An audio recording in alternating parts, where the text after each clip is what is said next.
کوئی اہل بیت کے کلام جیسا بھی کلام نہیں کر سکتا. اب مولا ممبر پر بیٹھے ہیں, کسی نے سوال کیا, یہ معجزہ بہت بڑا ہے مولا علی کا. دیکھیے آپ کے اندر اگر کوئی اچھا شاعر ہو, جیسے شہید سبط جعفر صاحب, اللہ ان کو غریق رحمت کرے, تشیع میں ایسے شاعروں کو پیدا کرے جو قوم کو فکر دیں. قوم کو فکر کی ضرورت ہے, کھوکھلی مجلس کی ضرورت نہیں, جو اس مجلس اور ممبر سے اور محراب سے کچھ لے کر جائیں. یہ نہیں کہ صرف کانوں کا ذائقہ اور کانوں کی لذت حاصل کر کے اور مجلس سے اٹھ کے چلے جائیں. مجلسیں جسمانی لذت کے لیے نہیں ہیں, اپنی ذات کی خوشی کے لیے نہیں ہیں, بلکہ وجود میں انقلاب پیدا کرنے کے لیے مجلسیں بپا ہوتی ہیں. اگر ایک بھی انسان اور بن کے اٹھ کے جاتا ہے تو یہ امام حسین کی کامیابی ہے. دیکھیے بہت اچھے شاعر گزرے. اچھا شاعر ہم اسے کہتے ہیں جو شاعر فی البدی ہو. فی البدی کا مطلب کیا ہے؟ یعنی اگر آپ نے کہا قبلہ صاحب مجھے جناب عباس پہ ایک شعر سنائیے, اگر یہ بہت اچھا شاعر ہوگا یہ اسی وقت چند منٹ میں فی البدی ایک شعر سنائے گا. رات کو گھر نہیں جائے گا کہ سوچے, قافیوں کو جوڑے. اگر اچھا شاعر ہے اسی وقت سنائے گا. مولا ممبر پر بیٹھے, حضرت علی کو آپ بھی مانتے ہیں, ہمارے برادران اہل سنت بھی مانتے ہیں, لیکن ایک فرق ہے. وہ کہتے ہیں مولا علی کا علم حصولی ہے, ہم کہتے ہیں مولا علی کا علم لدنی ہے.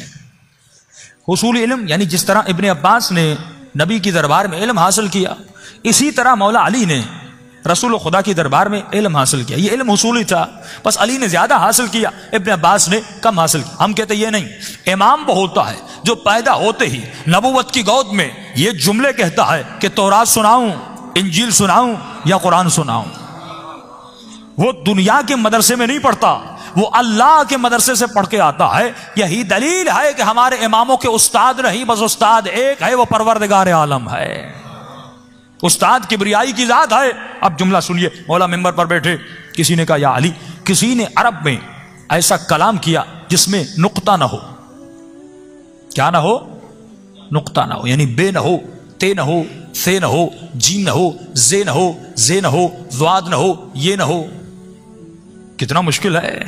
28 الفاظ ہیں عربی میں یا 29, اس میں سے یعنی 8-9 جملے آپ حروف نکال دیں, بہت مشکل ہے. اگر آپ مجھے کہ مولانا ہم آپ کو 1 کروڑ دیں گے, 2 منٹ کے لیے ایسے بات کریے جس میں نقطہ نہ ہو, میں مر جاؤں لیکن کلام نہیں کر پاؤں گا.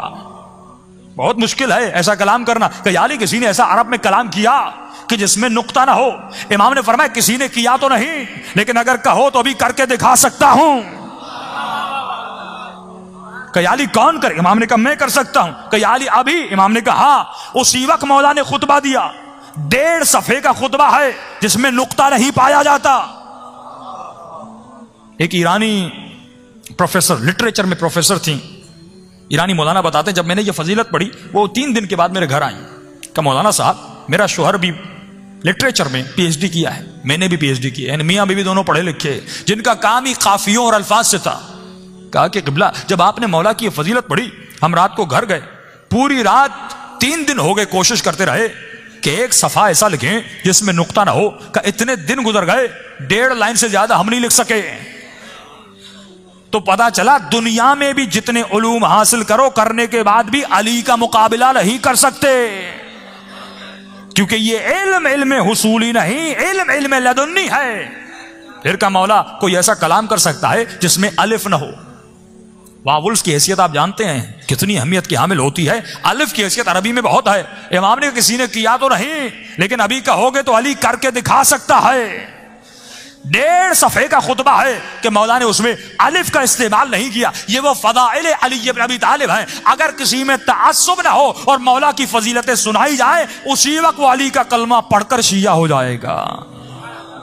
عقل و عقلانیت سے گفتگو کریں. یہ مذہب عقل و عقلانیت کو بیدار کرتا ہے. اسی لیے فرمایا التفکر الساعہ افضل من 70 سنہ عبادہ. 1 گھنٹے کا سوچنا 70 سال کی عبادت سے افضل ہے.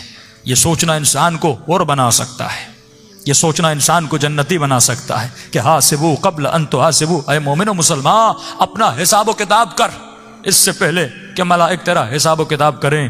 60 سال 70 سال زندگی گزر گئی, لیکن مقام افسوس ہے اگر امام زمانہ کی زیارت نہ ہو, اگر امام حسین کی زیارت نہ ہو.